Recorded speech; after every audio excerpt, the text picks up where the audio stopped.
नमस्ते, प्रणाम, स्वागत करती हूँ अपने यूट्यूब चैनल पर। आप सभी लोग के सामने एक अफसानी मैया का गीत सुनाने चल रही हूँ। आप लोग सुनिएगा और कमेंट बॉक्स में बताइएगा गीत कैसा लगा। बाजे पयल धीमी चाल अफसानी मैया घूम रही।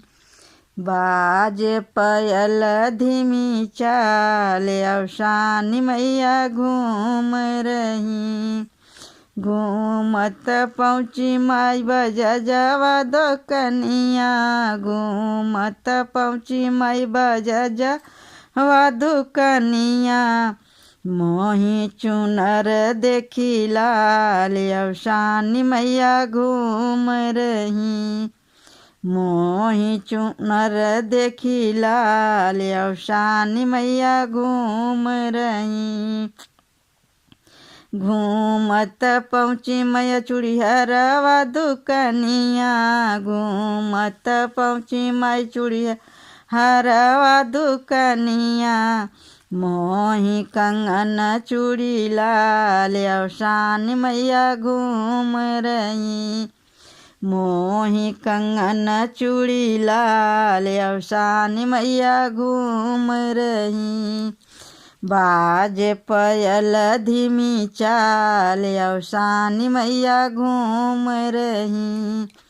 बाजे पयल धीमी चाल अफसानी मैया घूम रही।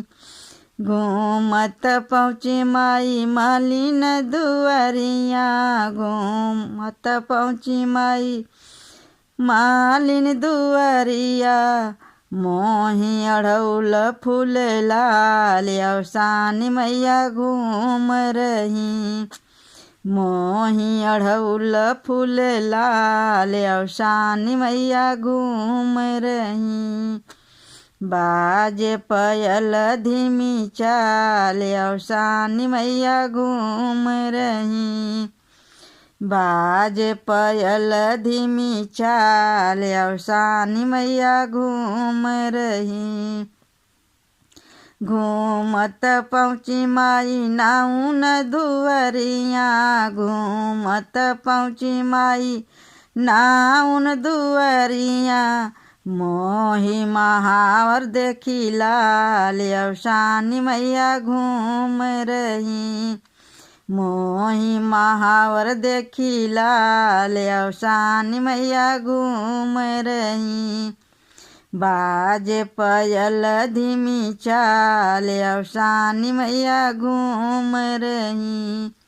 बाजे पयल धीमी चाल अफसानी मैया घूम रही। जय हो अफसानी मैया।